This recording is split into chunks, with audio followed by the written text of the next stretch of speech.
start off real truthful. People say I tell the truth maybe a little too much. I don't love speaking publicly like this. And he said he's very uncomfortable, a little intimidated, all that good stuff. So I say that only so you cut me some slack maybe if it's not the best speech you've ever heard. I'm certainly not a professional public speaker, but I need to do this stuff more. Coach Thompson asked me to speak. I wanted to say no, like real quick, just like, no, Coach, let's go, throw some BP to my kids or your kids or something. But I did mostly because I want to do what we all preach, which is to grow, you got to be uncomfortable. So it's kind of the number one reason I did it. But besides just this kind of natural fear of public speaking, the other reason I didn't want to do it, which I want to kind of give you the heads up, is sometimes in these talks it gets to be a little too much, at least for me, of like, look at us, look what we did. So I hope this doesn't come across in any way like that. This was a group effort, this whole push to the super regional. You guys know, it takes a really good team. They pitch, they hit, they field the balls, all that good stuff. We should have 39 guys or whatever. I think it was 39 guys on the team and 17 or so that played a lot. They're the ones that really should be up here giving this talk, but it doesn't work that way. I get it, right? So here I am. But I think that's the first thing I wanted to start with, was I'm humbled to be here. I hope something I say in the next 45 minutes or so has some little impact positively, either on your team or you or your career. That's my goal of the morning, just sharing all this with you. I'm always happy to talk baseball. I love baseball. I prefer it to be kind of a back and forth, or I prefer to listen.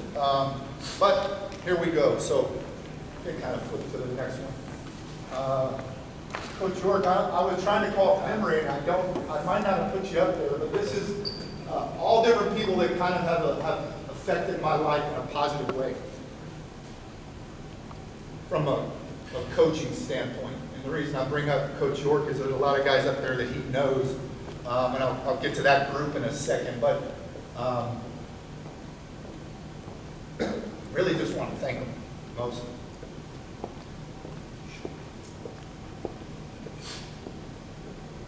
I don't think we get the opportunity to do this enough publicly, so that's why that's up there. Guys like Wayne James, who was my coach and my boss at Rice. He was hard to work for.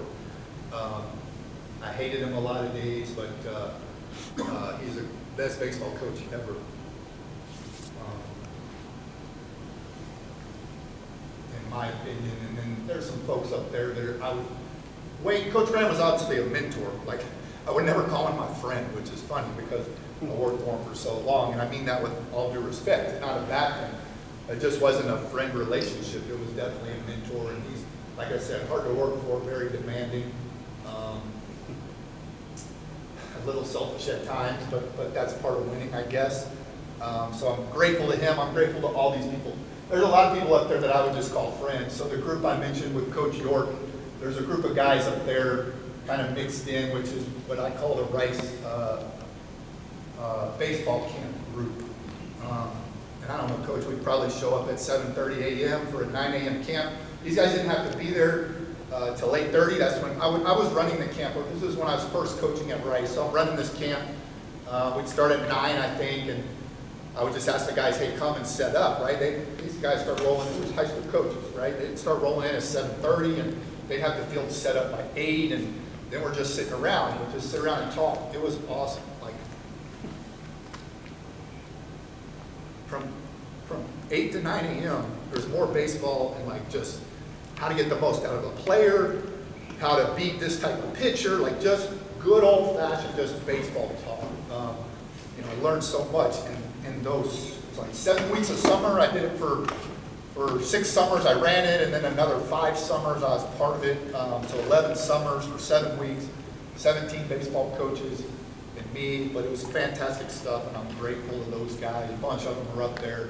Friends like Mike Taylor, who's a coach at UTSA, and been an assistant coach his whole career, but he's a great coach. He's up there. John Pope, high school coach. I think he's retired now, but he's won a couple state championships. So more than anything, I just want to thank this group. And probably what I would pass on to you guys is just this idea of just sitting around and talking to coaches is wonderful. Talking and listening. As I kind of put this together, and I thought what made that group so special, because some of them, they weren't even big baseball players, but they were good coaches. They knew how to get the most out of a player. And I think what they all had in common, it wasn't their baseball experience, right? So, and this isn't necessarily a good thing, but I look back at my career, and I played high school baseball, JUCO baseball, Division I baseball, 10 years of pro baseball, and I've been coaching all this time, and it's okay.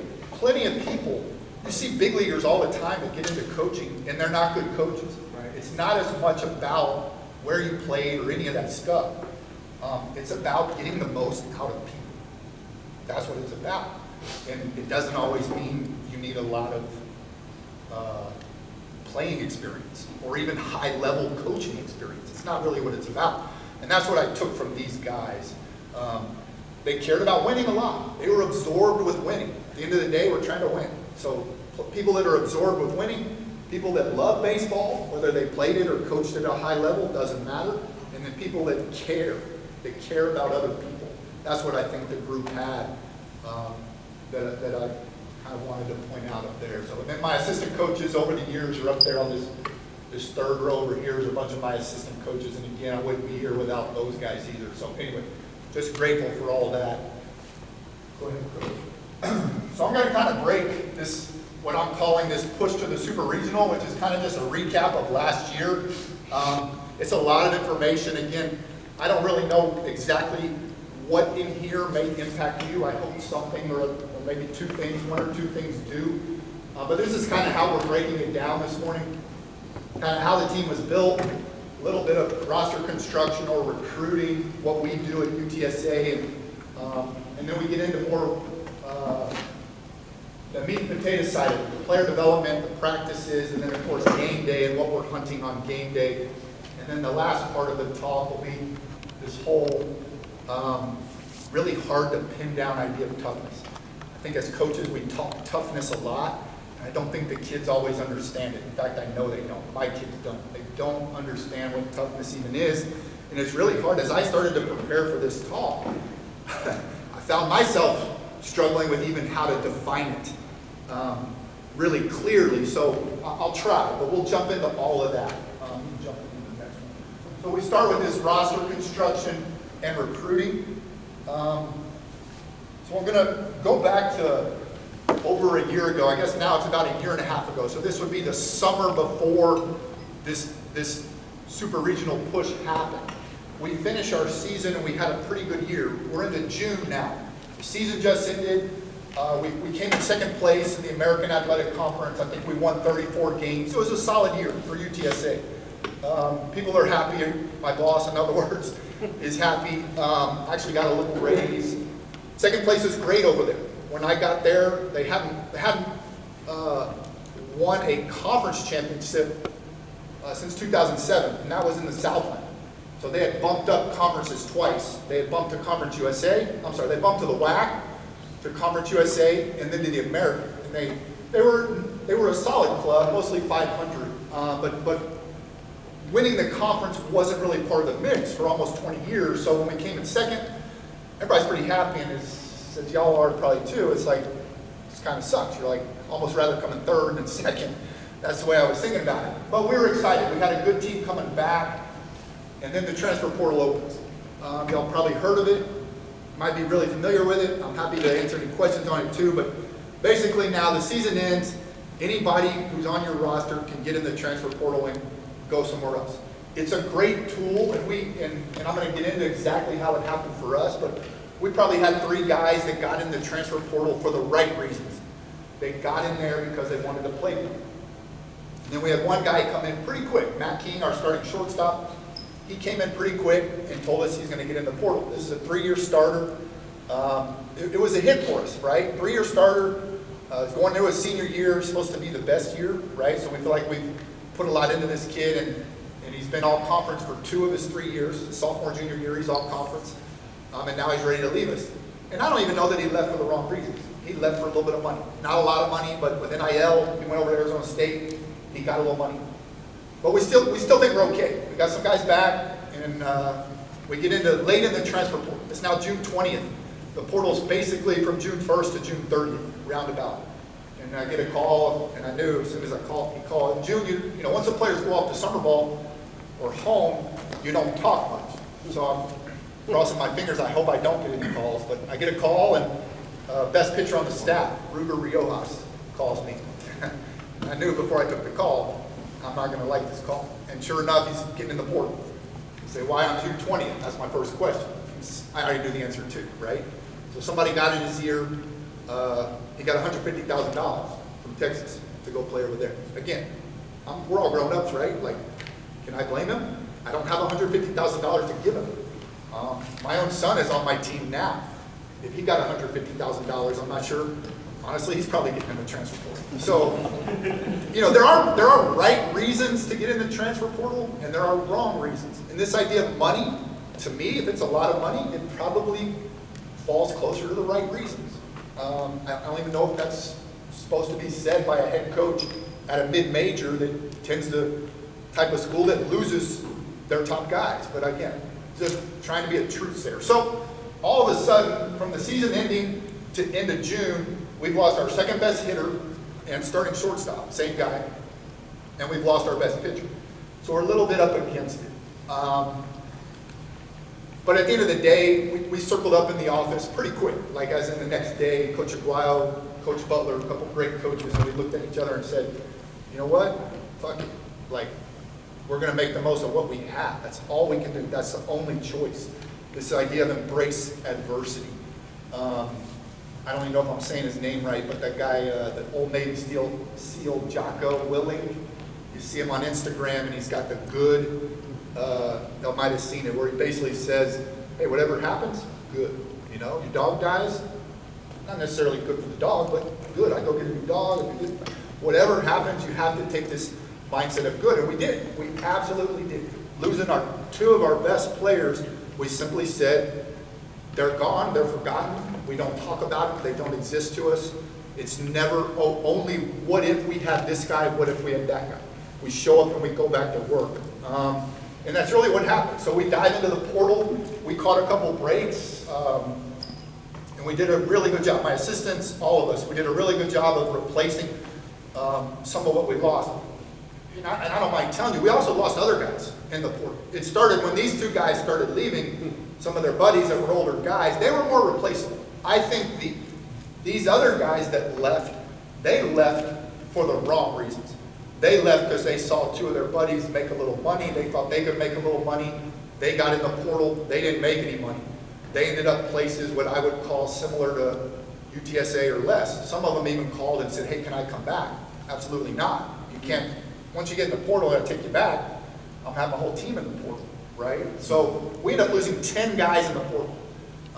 Again, the point to make is we go from the pretty solid season, everyone's happy. A month later, 10 guys in the portal, and I'm getting calls to meet with my boss, and she's like, what's going on? Why is your whole team leaving? It's like, are you serious? Like, money? Would you leave for more money? But it is what it is. That's part of coaching now, is to have those conversations. She's only doing her job. But again, the point is simply, we got to embrace it. We looked in the mirror, we embraced it, we jumped in the portal. We ended up with some pretty good players. Kevin Hodge, who runs the 12, the big organization in the state, him and I go way back. The break we caught, I really think, is that a friend of mine retired. Lance Berkman, who I played college baseball with, he retired at HCU. He had a pretty good recruiting class coming in. And then his starting shortstop was Kevin Hodge's son, Ty Hodge, who's a really talented player. Hadn't produced a lot at the college level, Ty hadn't. But those are the guys that, for whatever reason, we do well with at UTSA. A little bit of just the production hasn't quite manifested yet, but the tools are there. And that was what Ty Hodge exactly was. So we jumped on Ty, we jumped on his brother, who was an incoming freshman, and another kid named Caden Miller. All three of them were going to play for Coach Berkman, and then he retired. They got in the portal, even the freshmen. So these are two guys that hadn't played college baseball yet. They can actually get in the portal because they had signed their NIL. All three of them get in the portal. They come over to UTSA and end up being great players for us. Two freshmen, and Ty replaced Matt as our starting shortstop, and we actually got better. So Matt King, second best hitter, leaves and goes to Arizona State, and we upgraded in the portal with Ty. And then we got another piece out of the portal, 3 more pieces. But the other kind of weird get was a kid named Norris McClure, who was from New Orleans, and he had been at a place called Spring Hill University, which is a Division II in Mobile, Alabama. I don't know how Norris ended up at a Division II, but guys, this is a 6'2", 205-pound athlete that can run a 4.2 to first and 360 dunk of basketball. And somehow he's been at a D2 for 3 years. He breaks he's hit over 300 every year. Hadn't hit for a lot of power, but he breaks his hand his senior year, and he gets his senior year back. And Coach Butler, again on my staff, had some connections from his time at Nicholls State in New Orleans. And so we were able to land Norris, and again, huge get for us. Big upgrade on our infield. Some of the other kids we lost that I mentioned, besides Matt and Ruger, we lost 2 other infielders. And Norris was a huge upgrade. He just had more talent. So we ended up with him.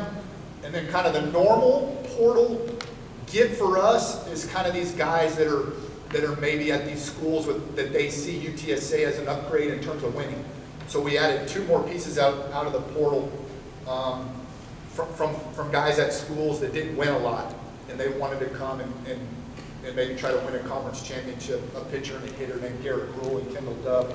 They weren't our best players on last year's team, but they were good players. They're still with us now, and they got a chance to be the guys that potentially can carry us a little bit this year. So at the end of this it was just such a swing this summer. Going into this, I started to kind of get ready to present this. I realized that whole summer was a real swing in terms of a little bit of emotion, in terms of building a roster, in terms of recruiting. But really, what stood out to me was this idea of embracing adversity.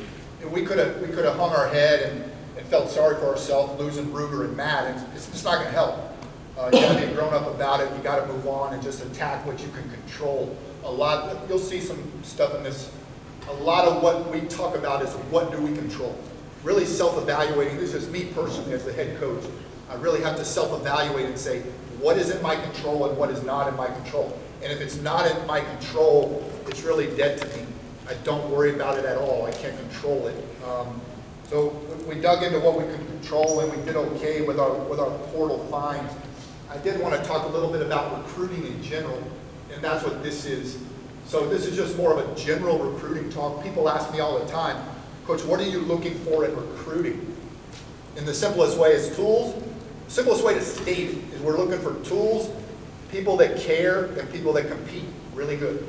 And I'll define tools. I think we all know, right? Like, so arm strength, foot speed, power is a tool, hit ability is a tool, and defense is a tool. Always looking for tools. Every baseball coach you talk to, whether it's you, me, a Yankee scout, whoever, we're always looking for tools. We try to be realistic at UTSA.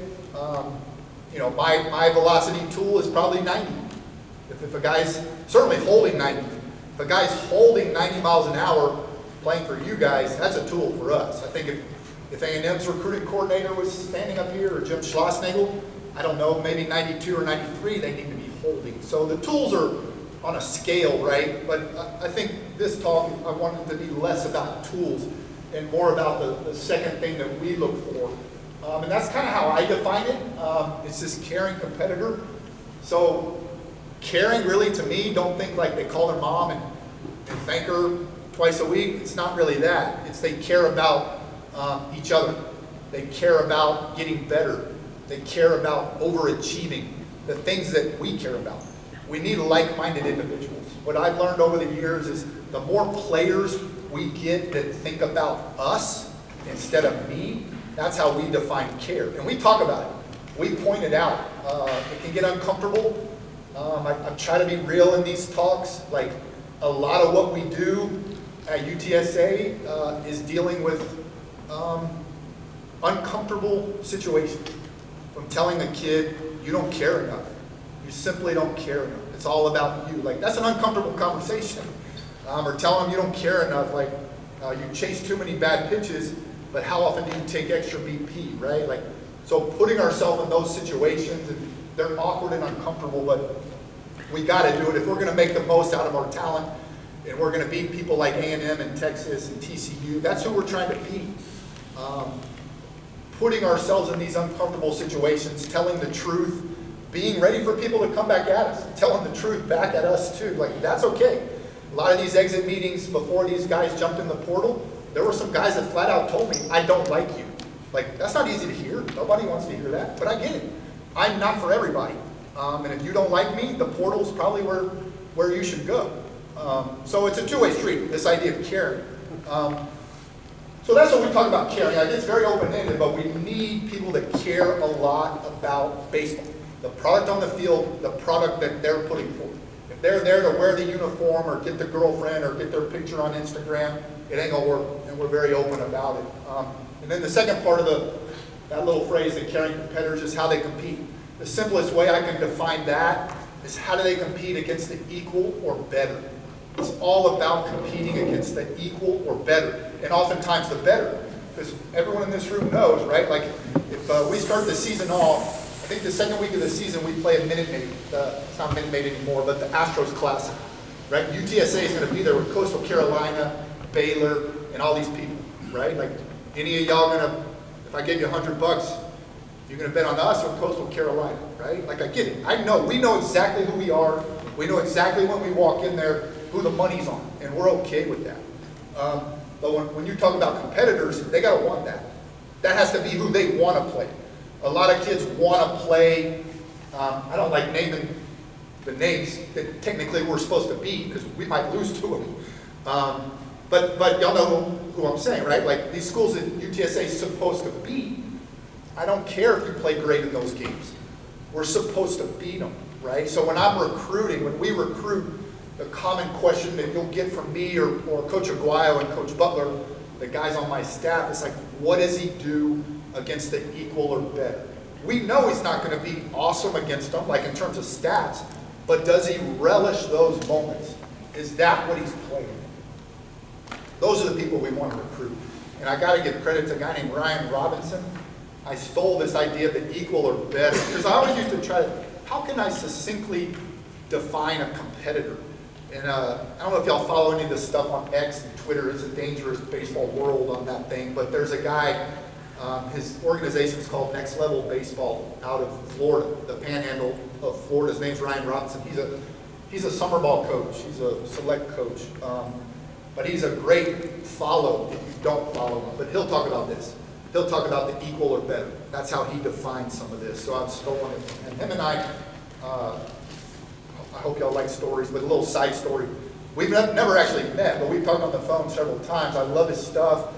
I've loved his stuff on Twitter for a long time, and I was coaching at Mizzou. Heck, it's been 9 years now since I coached at Mizzou, but I had a pitcher I really liked at Mizzou. He was throwing 89 to 91, little two-seam, little change-up, garbage breaking ball. His name was Andy Tolkien, but he won. This is in the SEC. We're in the SEC, and this kid won. He was our Sunday starter. 89 to 91, sinker, changeup, and he's beating people in the SEC. Beat Ole Miss. He just got the most out of his ability, right?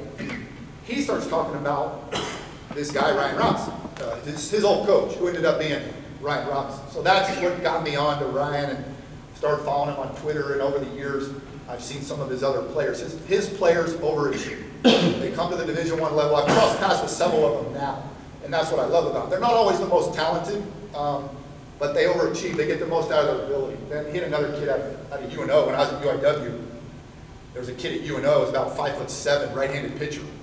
5'7", the kid was just, he pitched all the time out of the bullpen for them and really gave me fits in my years at UIW. And then I find out he's a Ryan Robinson guy. I was like, man, I got to talk to this guy. So anyway, over the years, Ryan and I have become really close, but if I steal somebody's lingo, I like to give them credit. But that's where this idea of competing against the equal or better comes from. I wanted to wrap up. Go to the next one. I'm not sure. Yeah. So again, back to building this roster for this team. I think what's really important is embracing adversity. And then this little phrase, amor fati, is Greek. It's Latin, but the Greeks and the Romans would talk about loving fate. Basically, whatever happens. It doesn't mean we don't do our part.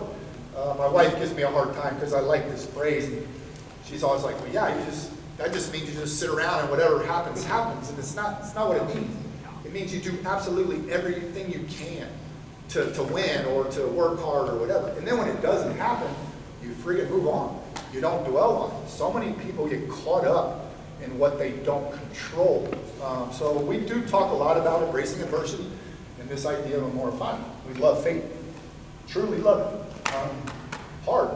Don't get me wrong, guys. What I'm asking, what I'm saying we do in this, it sounds so easy in this talk. But when something bad, you pour everything you can into a season or into a kid, and then it doesn't work out, it's tough, right? But you gotta deal with that. Look at it real hard, and then move on. Get over it quick and move on to the next one. So that's what we're able to do last summer in this building this team and putting this roster together. So yeah, go ahead. We'll jump into actually player development and game day.